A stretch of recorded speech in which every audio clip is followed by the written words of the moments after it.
But it's the decisions we make, I think, that ultimately shape our destiny. And I think grace can help shape that. There's zero question in my mind, I believe in grace.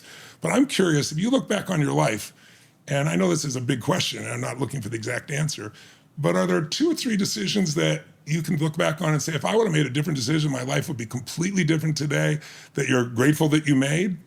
Yeah, I would say so. I had the great fortune last year. I decided to go on a Camino. Okay. So I didn't do the 34-day, I did the 6-day because, finding 34 days of my life. Of course, right? yeah. But 6 days was wonderful. My cousin who had just recovered from cancer, he said, I'd like you to come with me. Yes. I said, okay. And so, he's smart enough to ask me a year in advance. So I can a year in advance. Ask me to do something a year from now. Yeah, let's do it. Right. And it was like, oh my gosh. Right. And my wife, we're getting, she's like, have you trained for this? I said, I don't need to train for this. She's like, you're walking 8 to 10 hours a day. I said, I got this. I went and walked the other day in Manhattan. I'm good. Ooh, man. Right. Yeah. All that stuff. That's why we're sandals. It just helps my feet now. But I will tell you, I had a chance to replay my life. And I call it the tape of my life. My cousin, love him dearly. I grew up, my dad was eldest of 8, big family, 22 kids at your birthday party. You could invite one friend because 21 were your cousins. It was that kind of a family, right? And it was wonderful and all that. But he's a little chatty, so he likes to talk. And so the first day I'm like, okay, so I have a little speaker on my backpack. I say, listen, when the music's on, that means I'm kind of in my thoughts. So I kept the music playing for 5 days straight. But what that gave me a chance to do was really reflect on exactly that, decisions, okay? Yes. There was one major decision to go away to school, to go to Cornell. So I gave you a little bit of the construct of my family. My dad, eldest of 8, took care of all the 6 sisters. One of his brothers died, and their kids. And so I remember he was an elementary teacher and then became a school principal. And so when he got his check, that was like everybody was able to now feed their kids. My cousins. Right. I mean, that was what was happening because a lot of them were on, different forms of assistance and all that sort of stuff. And I saw that.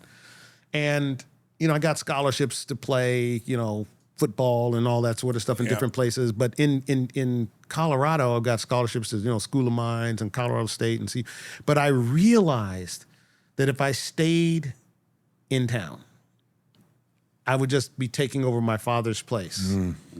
Okay. And that was to provide for that community in a way. How old were you when you made this realization? 17 years old. I was going to say, that's such a young age to make that decision. Okay. So remember, while I'm working at Bell Labs, now for the first time, I met somebody who went to an Ivy League school.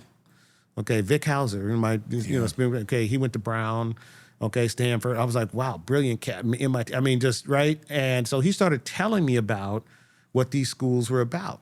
Yeah. And of course, I would go visit CU and CSU and School of Mines. And that was wild for me. I was like, wow, this is pretty. And my dad went to Denver University. My mom went to DC Teachers College and then University of Northern Colorado. But I didn't know anybody who went to these Ivy League schools. And so as a result of, that experience, I got a chance to now go visit Cornell. Right.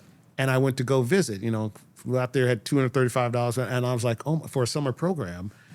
And that was one of those, wow, I need to go to a place like that. So decisions about, and this kind of leads to the next one, who you spend your time with. Yes. Absolutely. Yes. Okay? Like they say, if you spend your time with 5 fit people, you'll be fit. Yeah. Okay, it's the same sort of dynamic. So when you go to a place where these people who are focused on, doing something different, making changes in the world, solving complex problems, making a difference in the world, that's why the school was so important for me there.